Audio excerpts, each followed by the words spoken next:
Hey y'all, in the garden again today. I wanted to come down here and put up some trellises. I'm kind of a little bit behind on doing that. I should have done that way before now, but I'm just now getting to it. So we got a little bit of a partly cloudy day. The sun comes in and out, so I wanted to get down here and get it done before these things grow into giants. I wanted to show y'all though, look at my squash. Got a little baby one right there coming up. I don't have any on this one. This one I got a right nice size. That one should be able to be pulled in another couple of days. I got a few little tiny ones over here. And I've even got some. This one's kind of weird. It's like a double bloomed squash. That's right interesting. And I got a few babies on this one, if you can see. And let's see if we got any on this. We got blooms on this one, these two. My little rabbit friend, I done discovered what he's liking in the garden. He's eating my zinnias, y'all. I guess it's better than eating all my vegetables. But look at this, he's done topped my zinnias down here. He eating the leaves off and topped the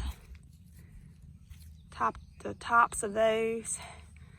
I hope maybe he won't get these so they'll bloom out.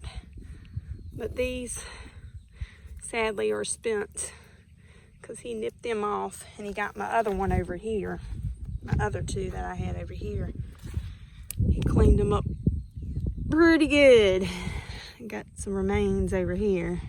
My sunflower is getting ready to bloom. Can't wait to see it. These potatoes are starting to bloom.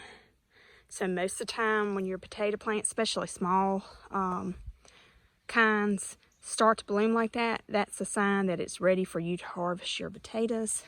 Now I've got this one right here. This one has started to bloom on this side, but it hasn't bloomed on that side, so I'm not quite sure if I want to go ahead and try that one. And these two have not bloomed yet as well. So we're gonna dig this up. I don't have my shovel down here, but we're gonna pull this up with our hands and see what we got up underneath here. See what kind of potatoes we got.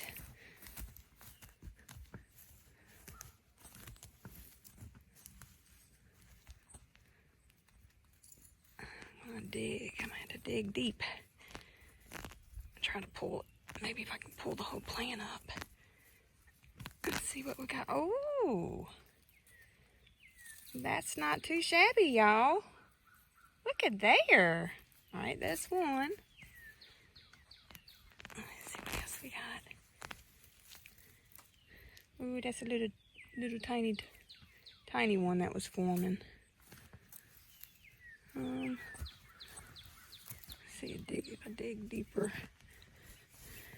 Well, I think that was the only one I got off there. But hey, I'll take it. Wait a minute. Oop. No, that's a piece of wood. I think that's all I got off of that one, but that's okay. If I had waited a little bit longer, because see, this one was bloomed, you see, and it's got a potato or two on it. I could possibly, these are little potatoes and they got the little things on it, so I might possibly just throw those back in there and let those bloom. But yeah, maybe I could have left it in there a little bit longer. So that was our experiment on that one. So we'll just take that one and let the other ones go for a little bit longer. I'm going to push the soil back. And hold on, honey. And I'm going to do a little terrain, like it says. Do a little terrain. And I'm going to stick these where, if you can see it, the little things are sticking up. I'm going to stick those in there just like that. And we'll just cover them up lightly and let them come up. And we'll take that one and make something out of it. This bed right here has got my aroma tomatoes in it. And as you can see, they have really took off. I leaned them over to the side. I didn't video me trying to get this chicken wire. This is what I had. I would prefer to use a cattle panel. It's a little bit stronger, but with these being determinate tomatoes, and they won't, you know, grow but so tall and but so much fruit, I thought the chicken wire would be fine, so I'm using what I've got. This is leftover chicken wire from the chicken coop we built earlier this year. And so basically what I'm doing is I'm putting my T-post in. I've got one right here, and I've got one down there. And let me show you. Is it necessarily straight? Maybe not, but we're going with it, y'all. So I just took the edges of this chicken wire and kind of wrapped it around the pole. Took some zip ties, and about every 6 inches down, I put them around the pole so it could hold the chicken wire to the pole. And then I'm just going to come back through and kind of take this wire and wrap it around the pole to give it a little bit more sturdier support. Be careful, I already got snagged one time with the chicken wire. Messing with this stuff, it'll reach out and bite you. That's another reason, you know, cattle panels are much better to use, because you don't have a risk of getting snagged by it. I tried to straighten this out as best that I could, and I've got this one down here. So what I've got to do now is I've got to pull this back and kind of tighten it as good as I can. Have that wire wrapped around it and put the zip ties on this side. And so I'm going to go ahead and do that, and I'm going to get back at y'all. Now, I'll be the first one to say that it's not completely taunt. It's not completely perfect, but it'll do. And I'm the only one down here, one man, working on it. So you do what you can do and just let God take care of the rest. As you can tell, I got a little bit extra up here. I'm going to bend this to the pole and just kind of push it towards the rest of the chicken wire on the other side. I think it'll be all right. That's the thing, just, you know, if you're looking to be kind of thrifty and not spend a whole lot of money, you use what you got on hand. And it might not be what you want, but it'll work. It's pretty straight. It's swaying a little bit at the top, but I think it'll be all right. So I bought this tape tie, garden tape tie off of Amazon. It's 150 feet. I'm gonna use this to tie my tomatoes up.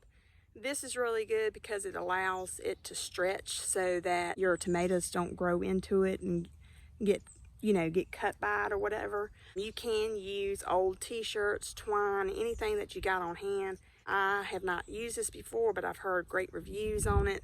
So I'm not promoting this or anything. I'm just telling you that I have heard great reviews, and I'm going to try it out this season. So first thing you're going to do is take your tomato plant and lean it up against your chicken wire or your cattle panel. And then you're going to take your tie, whatever you're tying it with, and tie it to the trellis. What I'm going to do is I'm just going to take a little bit of this tape and cut some off of it. Set it right there. And I'm going to take a branch of this tomato plant and bring it to the chicken wire. And I'm just going to loop it around this chicken wire and tie it so that it kind of leans up against that, and it has the support of the chicken wire as it grows up. You don't want to pull it too tight, enough to where it's hanging on there and gives the plant a little bit of growing room. I also said I wasn't going to be pruning my determinate plants, but they got so bushy on me so fast, and I planted them a little bit closer together than I needed to because they are in raised beds. So I just decided to prune some of them, just so they could have a little bit of airflow so they wouldn't get blight, which we had some rain while we were gone to Texas, and we haven't had really a whole lot since we've been back, so I don't think we have to worry about the blight. But see how I just kind of trellis that up there, and you can just do a few. You don't have to do the whole plant, but just a few to where the plant will grow and it'll grow up alongside the trellis that you got. And while I've got you on here, let me see if I can show you how to prune. Here you go. Here's a great example right here. So when you're pruning a tomato plant, you've got these little Y's right here, and I call that the armpit. These things right here are called suckers, and these are the ones you want to kind of pinch off. And basically what that does is it gives you a main stalk. I've got, let's see, on this one, I pulled the other one. I pulled the wrong one over here. Hold on. See, these two are so big I couldn't tell which one was which. Hold up, let's see. Oh, no, I didn't. Okay, good. This one's a separate one. Let's lay that over there. But when you prune your tomato plant like that, see how this one has just got one main stalk going up. And then you have your branches that leaf off and bloom and fruit. On determinants, you really don't want to do that because it gives you less fruit. But you can prune a determinant. The only thing is you'll get less fruit, but you'll get bigger fruit, more so to speak. So I pruned mine a little bit. I didn't go heavy on them, but I did prune them back a little bit because I had kind of let them get a little bit wild and woolly over here. So I do want to hit on this.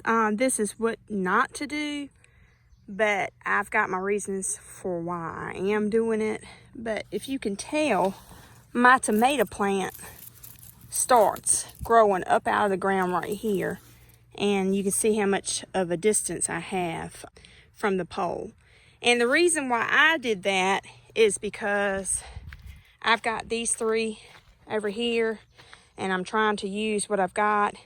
And typically you do not want to trellis tomatoes on the other side of another trellis, but what I'm going to do is I'm just going to kind of play it by ear and prune as I need so that they still can get air.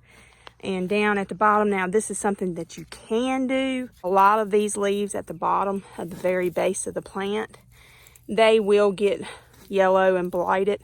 So you can just snip those off, take those off. I'm probably even going to get this one right here. There's no need for all of them to be down there. And it kind of gives you visual right here too, to see what I'm doing.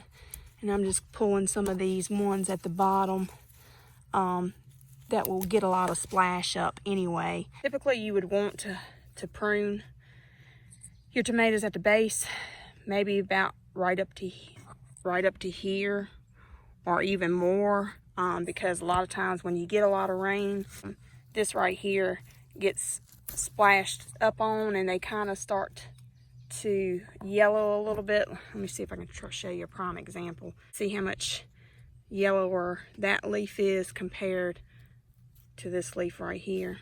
Let's see the comparison, and that's what happens. And then you might have to deal with blight. I don't have any blight right now to show you what it looks like, but you need to do. So that is a yes to do in your garden. But I've decided not to do that because I do have some that are stemming off and that are producing flowers that are going to produce fruit. So I'm just going to leave it alone. You know, gardening is kind of do as you see fit in your own garden. Like I said, I let these kind of go crazy. I did kind of prune them, but I kind of let them go crazy before I trellised them. And I should have trellised them way before they got this tall. Most of the time when you trellis your tomatoes, you want to get your trellis right behind the tomato plant, so it's going straight up. Now I will tell you, tomatoes left alone, I'm going to show you what they look like. This one right here, hey Sammy boy, this one is the volunteer tomato plant that come out of my composting box right here. And I've just decided to let it do its thing. But look how big it has gotten. And I've decided not to trellis it. Tomatoes can grow on the ground like that. That's why they have these fuzzy, let me see if I can show you without wrecking the plant here. They have these fuzzy little hairs on them. And basically this is the root system. And these will actually grab to the ground and put off more shoots. So we're just gonna let this one do its thing this year. Since it was a volunteer, I really don't know what kind of tomato. It's probably a ground tomato, I'm thinking, ground cherry tomato.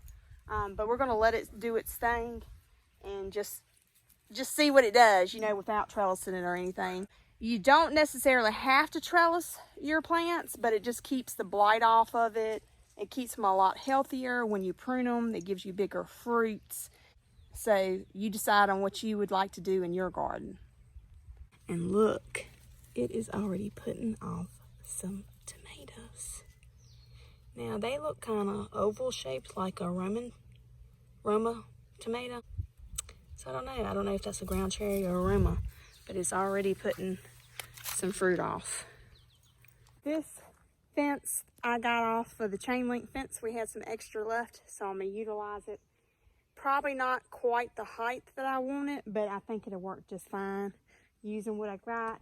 But this is more ideal of what you want, and I'm gonna show you why. So you can see I butted the trellis right here, right up against the tomato plant. This one is a really good prime example. I pruned this one pretty heavily, and see how it has the one stalk. So the one stalk is going, I'm sorry, it's blurring there. The one stalk is going up. Okay, so it's easier to kind of trellis when it's just one stalk. See how it lays against the fence a lot better because it's just straight up. And here's an ideal of when you don't prune. So this one has got 3 main stalks. One right here, one right here, and one right here. So because it had 3 stalks, I had to tie it to the fence in 3 different places. And it makes for a bigger plant. Now I will get more fruit out of that one, but it's more management when you don't prune it. And here's the wee little one on this end. It's got the main stalk coming up, and it's split into 2, as you can tell. But overall, this is the idea that you're looking for when you're doing your trellising. So this is what you want to do. So guys, I hope that you enjoyed this video of the do's and don'ts. The do's of the trellises and the don'ts of the trellises. Now, I did that in my garden because it's working for me this year. Like I said, I was slacking, and I just didn't get it in time to trellis these that were in the raised beds. And I also am using what I've got. So you got to kind of improvise, but that's okay because, hey, that'll work too. And, you know, naturally, you know, with these not being straight up vertical, they're kind of leaning on that trellis. It's still going to work. You know, it's still going to keep them off the ground. It's going to still keep the water from splashing on the leaves below and putting blight in it. Yeah, just do what you can with what you have, and happy gardening. Until next time, we'll talk to you soon.